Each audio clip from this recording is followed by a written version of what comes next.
Գյորջյան Կասկադ 60 ամիս փուլային վճարում բազմաթիվ առավելություններ։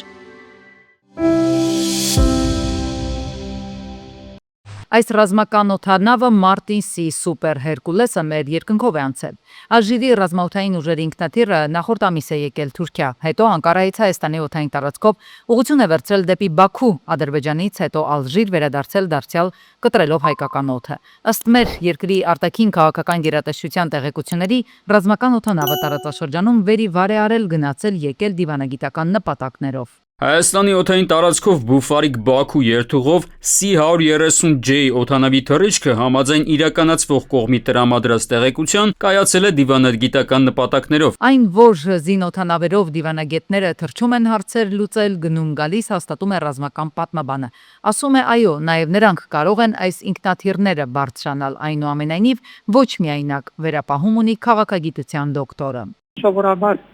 ռազմանավ օդանավերով զինվորականներն են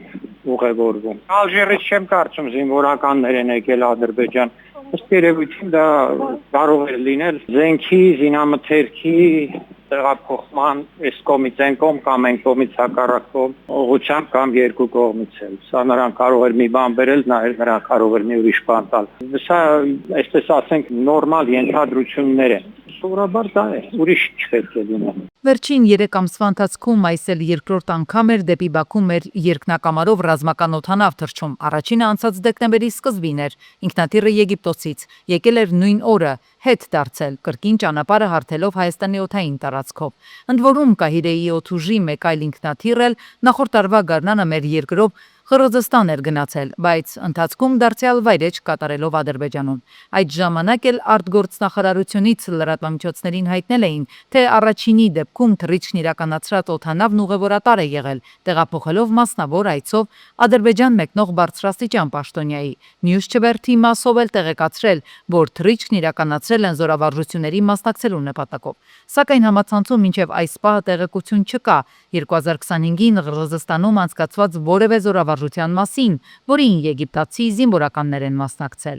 Շատ ինքնաթիռներ են Ադրբեջան վայրեջք կատարում ռազմական տրանսպորտային ինքնաթիռներ տարբեր երկրներից, այդ թվում ՆԱՏՕ-ի անդամ երկրներից եւ հաճախ մենք իվանում ենք, որ տեղափոխել են զենք, զինամթերք։ Եթե Ալժիրը զենք է տվել, ում դեմել պետք լինի օգտագործվի, բայց Ալժիրը հաստատ զենք չի տա Իրանի դեմ օգտագործելու համար։ Ակնհայտ է աշխարհի բաց աչքին խաղաղություն խաղացող Ալիևը զինվում է մինչև ատամները, լցնում է ռազմապահեստը, անգամներով ավելացնում այս ոլորտի բյուջեն, բայց Հարավային Կովկասում չպարզած հարցերն ավելի շատ են մեզ հետ։ Ում դեմ ուզի նրա դեմ էլ կօգտագործի։ Բոլոր ճակատներն էլ Ադրբեջանի այսօր կիսաքնած վիճակում են եւ իրանական ճակատը եւ հայկական ճակատը եւ ինչ որտեղ ռուսական ճակատը։ Այս երեք ճակատներն էլ բավական վտանգավոր են Ադրբեջանում։ Եվ վաղը մյուսը ամեն ինչ կարող է լինել եւ նրան էլ կարող են դրդել, որպեսզի այս կամ այն ուղղությամբ գործողություններ սկսի։ Մենք էլ միշտ կանք որպես թիրախ Ադրբեջանի համար։ Ամենահարմար պահին մեզ հարվածելու է։ Չնայելով ոչ մի թղթի ստորագրության Իդեպ օրերս համացանցում դարձյալ տարածվել էր Ալիևի խոսքը, թե Հայաստանի օդային տարածքն Ադրբեջանն օգտագործում է առանց մեր թույլտվության, քանի որ դա միջազգային ավիացիոն համաձայնագրերով իրենց իրավունքն է։ Սա նոր հայտարարություն չէ, դեռ 2022-ին է այս պնդումն արել Բաքվի բռնապետը։ 2023-ից ի վեր Հայաստանի պետական բյուջեից տարբեր ծրագրերով շուրջ 145 միլիարդ դրամ է հատկացվել Լեռնային Ղարաբաղից տեղահանված հայրենակիցների կարիքները հոգալու համար։ Այս մասին Ղարաբաղից տեղահանված հայերի սոցիալ-տնտեսական ներառման գործընթաց խորագրող քննարկման ժամանակ հայտնել է վարչապետը։ Նիկոլ Փաշինյանը նշել է, որ ընդամենը շուրջ 1700 ընտանիք է ծրագրով տուն ստացել, ու թեև մեխանիզմը գործում է, կա ցանկություն գործընթացը մեծացնելու։ Նա ընդգծել է, որ կառավարությունն աշխատում է, որպես ընտանիքները արագ բնակարան, քաղաքացիություն, աշխատանք եւ սոցիալական միջավայր ստանան։ Կարևոր մի հանգամանք կա այս ընթացքում տարբեր ձևաչափերով ես հանդիպել եմ եւ ումից հարց եմ ստացել Ղարաբաղից տեղահանված մեր հայրենակիցների մասին է խոսքը, ես այս նույն կերպ պատասխանել եմ։ Մի X պահից այդ պատասխանները դարձել են հրապարակային։ Ինչ են X պահից դարձել հրապարակային, որովհետև մեզ համար էլ ա եղել մտածումների փուլ։ Մենք էլ ենք մտածել։ մենք էլ ենք փորձել հասկանալ, թե որն է հարցը, որին պետք է պատասխանենք, եւ հարցը ձևակերպելուց հետո որն է ի վերջո այդ հարցի ճիշտ պատասխանը, որպեսզի մենք ի վերջո կարողանանք մի հանգրվանի հասնել։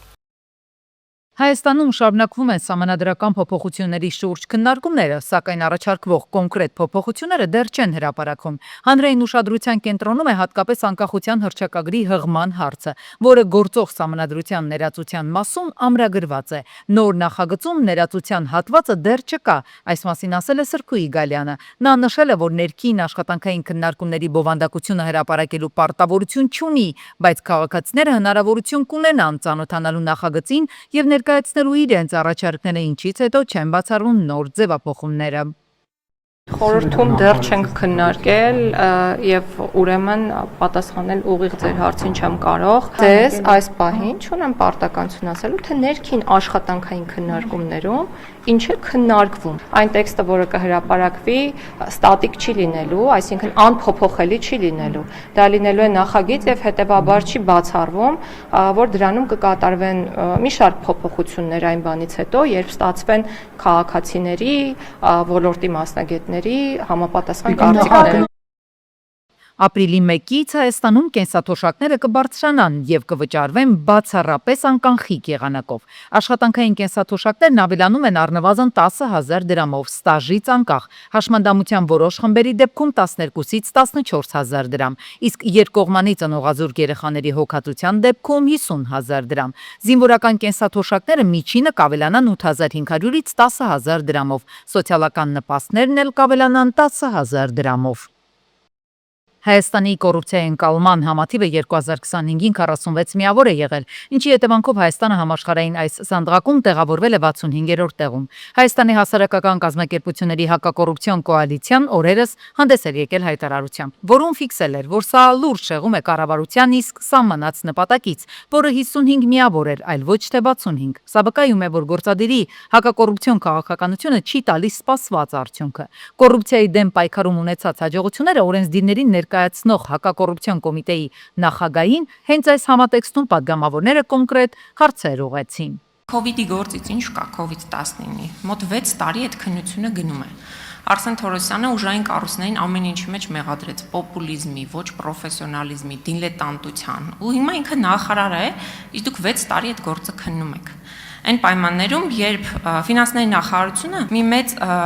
եզրակացություն է տվել, դատարանում եւս այսինքն ընթացիկ վարույթ ունենք, իսկ այն մասով, որը շարունակում է հակակոռուպցիոն կոմիտեում քննությունը, իրականացվում են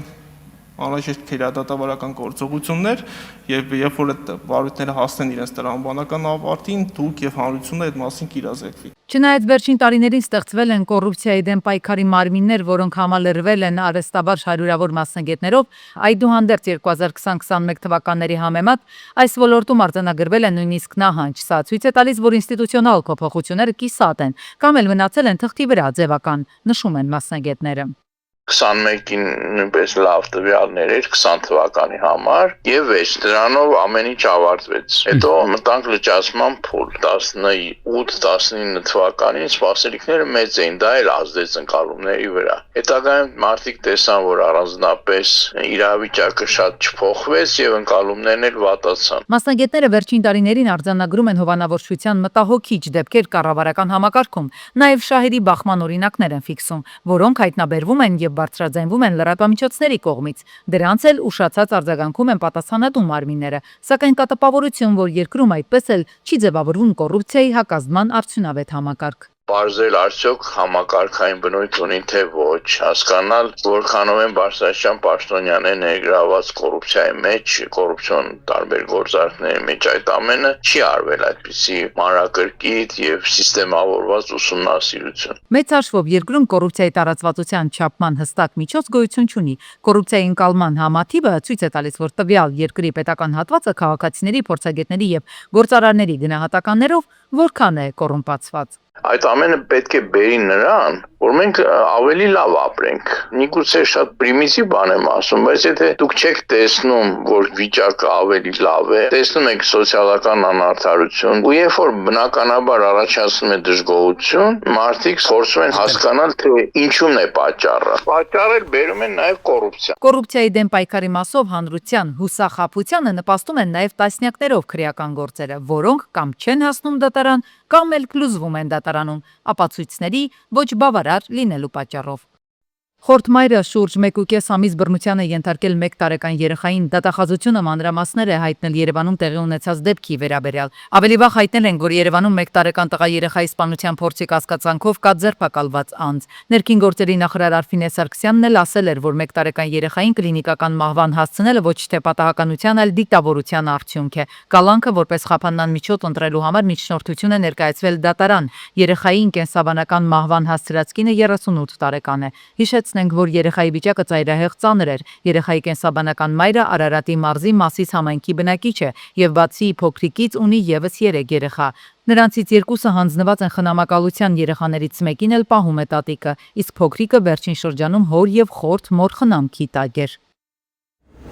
Պետական գնումների ընթացակարգերին վերաբերող փոփոխություններ են սպասվում։ Ազգային ժողովի տնտեսական հարցերի մշտական հանձնաժողովում ներկայացված նախագծով նախատեսվում է, որ Հայաստանի նախագահի, ազգային ժողովի նախագահի, վարչապետի, փոխվարչապետերի, ֆինանսների նախարարի ու նրա գնումների քաղաքականությունը համակարգող տեղակալի հետ փոխկապակցված ընկերությունները այլևս չեն կարող մասնակցել պետական գնումների գործընթացներին։ Այդ մակարդակում պարտադիր ներառվում են վարչական եւ քաղաքական պաշտոն զբաղեցնող անձիկ, բացառությամբ ազգային ժողովի падգամավորների եւ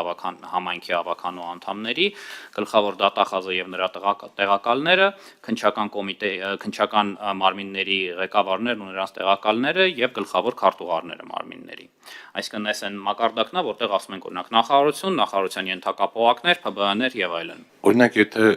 որևէ մեկը ընկերությունում ունի բաժնեմաս կամ բաժնետոմս, այդ արգելքի իր վրա էլ է տարածվում։ Ուղղակի բաժնեմաս ունենալը ինքնին չի նշանակում, որ փոխկապակցություն առկա է, այն դեպքում երբ իրական ազդեցությունն իրական շահառուի ինստիտուտի հետ նույնանում է, այսինքն նույն օրենքի իմաստով արդեն երևում է, որ անձը ինքնուրույն կանխորոշում է կազմակերպության որոշումները, նոր այդ դեպքում կգործի փոխ։ Հանձնաժողովի նախագահ Բաբկեն Թունյանը հետաքրքրվեց, թե ինչպես են կարգավորվելու այն դեպքերը, երբ տվյալ պաշտոնատար անձի հետ փոխկապակցված ընկերությունը միակ հնարավոր մատակարարն է, իսկ նրա մասնակցությունը բխում է հանրային շահից։ Այսինքն եթե կա պետական բարձրաստիճան պաշտոնյա, ով միակն է, ով որ այդ ապրանքը կամ ծառայությունը կարող է մատուցի, այդ արդեն հարցեր է առաջացնում, ինձ թվում է,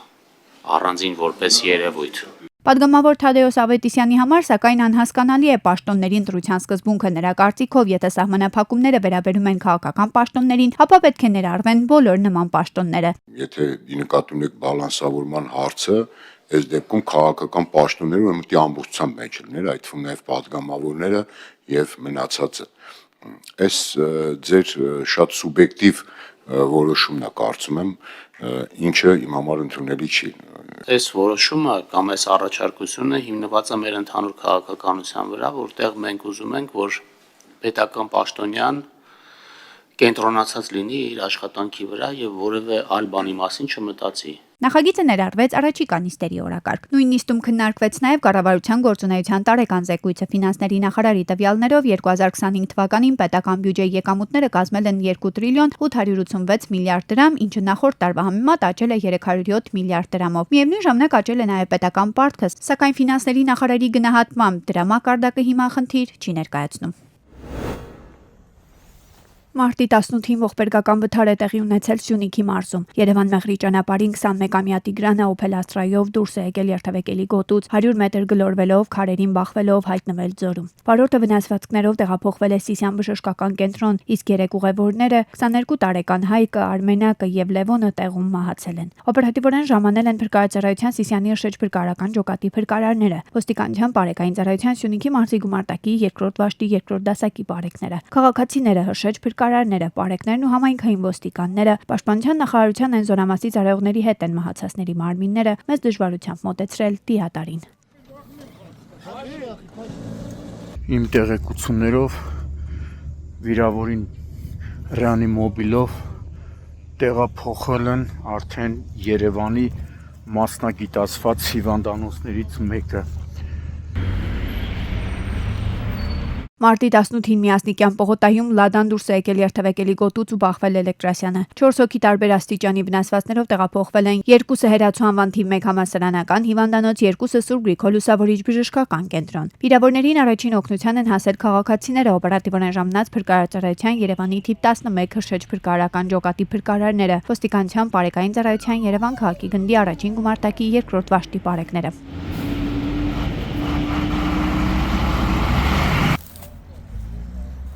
Մարտի 18-ին Կոտայքի մարզում Եղվարդի վարչական տարածքում Օփելը դուրս է եկել երթևեկելի գոտուց, բախվել Փայտե Էլեկտրասյանն ու գազախողովակներին, կոտրել դրանք, հետո բախվել քարերին ու գողաշրջվել։ 1 հոգու օպերատիվորեն ժամանած Եղվարդի հիվանդանոցի շտապօգնության բժիշկների հերթապահ խումբը տեղում օգնություն է ցուցաբերել, սակայն նա հրաժարվել է հիվանդանոց մեկնել։ Բախման հետևանքով կոտրված գազախողովակներից առաջացել է գազի արտահոսք։ Ժամանել էին նաև Գազպրոմ Արմենիա Տրանսգազ, Նայիրի մասնաճյուղի ծառայողներն ու Հայաստանի էլեկտրական ցանցեր ընկերության Նայիրի մասնաճյուղի աշխատակիցները։ Վարորդը սթափ է եղել, հայտնել է, որ մեկ այլ մեքենայի վարորդ է վթարային վիճակ ստեղծել, հետո դեպքի վայրից հեռացել։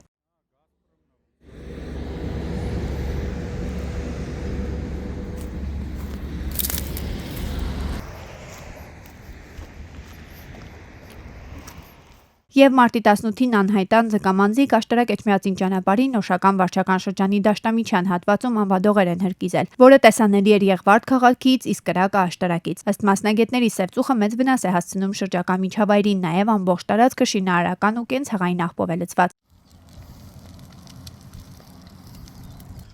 Այս կրակը կա, ծուխը կա, չգիտենք